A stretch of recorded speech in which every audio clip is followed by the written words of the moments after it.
الحمدللہ وحدہ لا شریک لہ والصلاۃ والسلام علی من لا نبی بعدہ۔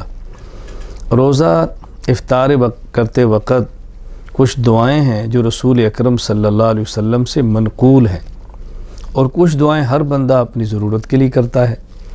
یہ بات ذہن نشین فرما لیں کہ افطاری سے قبل نمبر 1 بسم اللہ الرحمن الرحیم، بسم اللہ وعلی برکۃ اللہ، معمول کے مطابق کھانا کھانے سے پہلے جو بسم اللہ پڑھی جاتی ہے وہ پڑھیں۔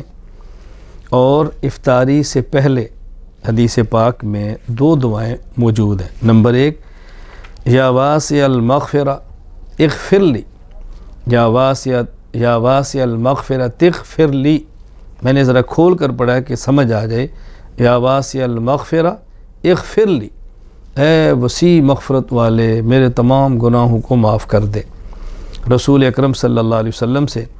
اور اسی طرح بعض روایات میں ہے یا واسع الفضل اغفر لی، یا واسع الفضل اغفر لی، اے وسیع فضل و کرم والے اپنے کرم سے میرے گناہوں کو معاف فرما دے۔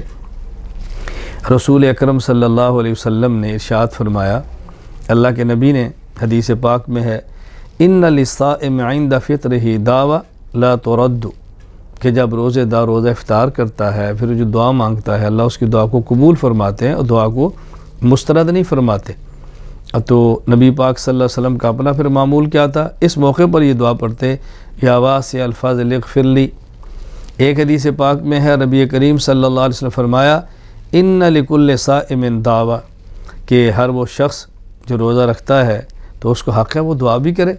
اور آپ کا معمول کیا تھا، فَإِذَا هُوَ أَرَادَ أَن يُفْطِرَ، اللہ کے نبی نے فرمایا۔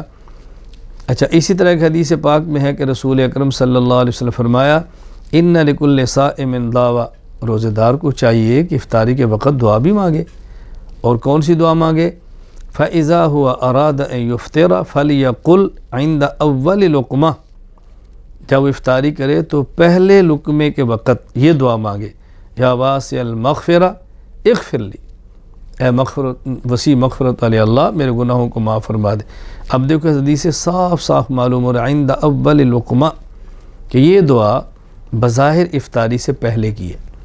اس لیے بسم اللہ الرحمن الرحیم، بسم اللہ وعلی برکۃ اللہ، جو عام کھانے کے وقت دعا پڑھی جاتی ہے، اللہ کا نام لیا جاتا ہے کھانے پر، وہ تو ہے۔ باقی یا واسع الفضل اغفر لی، یا واسعۃ المغفرہ اغفر لی، یہ دعا بظاہر معلوم ہوتا ہے کہ افطاری سے پہلے کی ہے۔ باقی بعض دعائیں دوسری حدیث پاک میں موجود ہیں کہ جو قرائن اور دلائل سے معلوم ہوتا ہے کہ افطاری کے بعد کی ہیں۔ اس میں سے ایک دعا ہے اللہم لک صمت وعلی رزقک افطرت، ایک دعا ہے اللہم لک صمت وعلیک توکلت وعلی رزقک افطرت۔ اسی طرح حدیث پاک میں رسول اکرم صلی اللہ علیہ وسلم سے یہ دعا بھی منقول ہے ذہب الظمأ وابتلت العروق وثبت الاجر انشاء اللہ۔ ذہب الظمأ، میں نے وقف ذہب الظمأ کہہ دیا، تو ایک دعا ہے ذہب الظمأ وابتلت العروق وثبت الاجر انشاء اللہ۔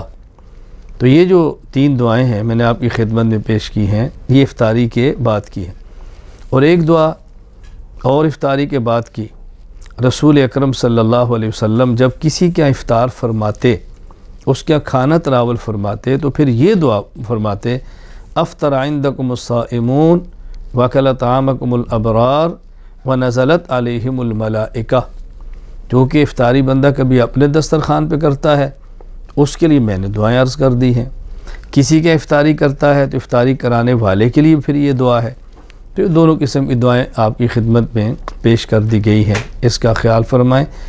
اور اس موقع پر اگر اور کوئی دعا اپنی ضرورت کی بندہ کرنا چاہے تو افطاری سے پہلے کر سکتا ہے، یعنی کیونکہ 10 منٹ باقی ہیں، آدمی فارغ ہے، افطاری کے انتظار میں ہے، تو بجائے اس کے دنیاوی باتوں کے اندر لگا رہے، بلکہ اس موقع پر اہتمام کرے، دعا مانگے، دروشی پڑھ لے، تلاوت کر لے، کوئی ذکر اذکار کر لے، عبادات کے اندر مشغول رہے، تو کوئی بھی اپنی ضرورت کی دعا اللہ سے مانگے تو مانگ سکتا ہے۔ خاص وہ دعائیں جو رسول اللہ صلی اللہ علیہ وسلم سے منقول ہیں وہ میں نے آپ کی خدمت میں پیش کر دی ہیں۔ اللہم لک صمت وعلی رزقک افطرت،